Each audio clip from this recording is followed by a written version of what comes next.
तो हेलो दोस्तों, स्वागत है आप सभी का Shri Shyam classes YouTube channel पर। मैं आपके सामने धनराज दया लेके आया हूँ बहुत ही शानदार टॉपिक कक्षा 12th बायोलॉजी का जेनेटिक्स डिसऑर्डर। आज हम डिस्कस करेंगे डाउन सिंड्रोम के बारे में। ठीक, चैनल पर नए हो तो चैनल को लाइक और सब्सक्राइब करना ना भूलिए। ठीक, चलते हैं फिर। देखो, आज हम बात करेंगे डाउन सिंड्रोम यानी कि एक जेनेटिक्स डिसऑर्डर के बारे में बात कर रहे हैं हम। इसे ट्राइसोमी 21वें गुणसूत्र प्रतिलिपि भी देखने को मिलती है। ठीक, तो डिस्कस करते हैं। ये एक आनुवंशिक गुणसूत्र विकार है यानी कि जेनेटिक्स डिसऑर्डर है। ठीक, इसके साथ ही 21 का गुणसूत्र विकास होता है जिसके कारण विकासात्मक और बौद्धिक देरी यानी कि यह रोग किसी के अंदर हो जाता है जेनेटिक्स डिसऑर्डर, तो वो दिमाग से कुछ भी सोचने के लिए नहीं होता, यानी कि दिमाग से मेंटली तौर पर वो प्रिपेयर नहीं होता। ठीक, यानी कि दिमाग से विकास नहीं होता, उसका दिमाग डेवलपमेंट नहीं होता, जिसे हम बौद्धिक देरी होती है। ये रोग फीमेल में भी देखने को मिल सकती है और मेल में भी देखने को मिल सकती है।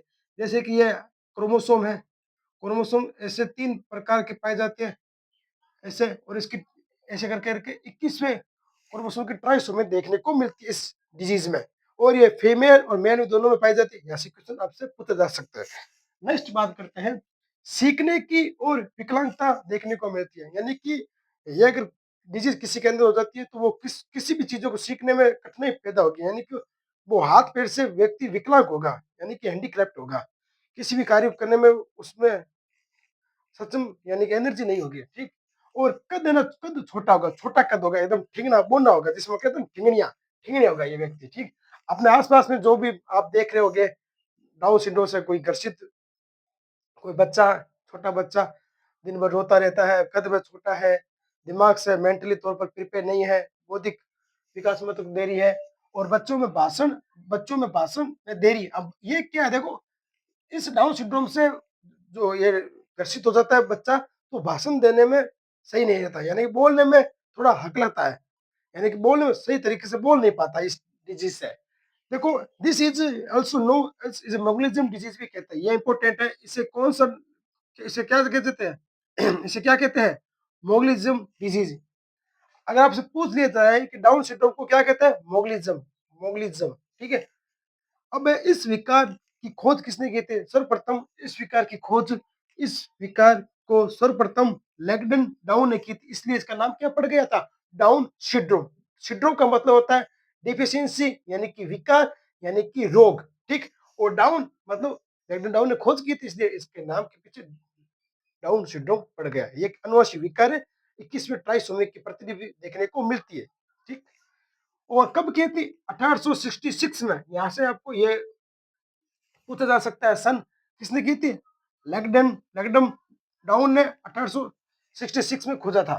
देखो, ये मेरे पास देखो डायग्राम है, ये छोटा सा बालक है जिसके जो मैं सिर है, सिर चौड़ा चपटा सिर, सिर है और चेहरा है। ठीक है, और मेंटली सही नहीं है, यानी कि मानसिक रोग से ग्रसित है, और बड़ी झुर्रीदार जीभ है, जीभ है ना, ये जीभ, बड़ी झुर्रीदार जीभ देखने को मिलती है। एनसीईआरटी का डाटा मैं लेके आया हूँ, एनसीईआरटी का डाटा ये संपूर्ण एनसीईआरटी की लाइन है। ठीक, ठीक, एनसीईआरटी का डाटा है।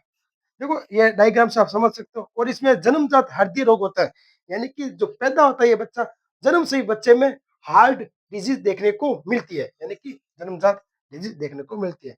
हथेली में खरोंच होती है, जो हथेली होती है, देखो ये हथेली, हथेली हमारी हथेली सही, उसमें हथेली से खरोंच होती है, ऐसे खरोंच देखने को मिलती है। और मेंटली तौर पर वो प्रिपेयर नहीं होता है, किसी भी चीजों को सोचने में क्षमता नहीं होती। और जीभ होती है खराचे, खराचे और जीभ में। और जन्म से ही हृदय रोग देखने को मिलता है, किसमें, डाउन सिंड्रोम में। ठीक, और बड़ी झुर्रीदार जीभ होती है। ठीक, और इसके साथ ही हम बात करेंगे, छोटा कद होता है। ठीक है, आई होप ये कॉन्सेप्ट आपको समझ आ चुका है। ठीक, मिलते हैं अगले नेक्स्ट वीडियो के साथ। थैंक यू, धन्यवाद।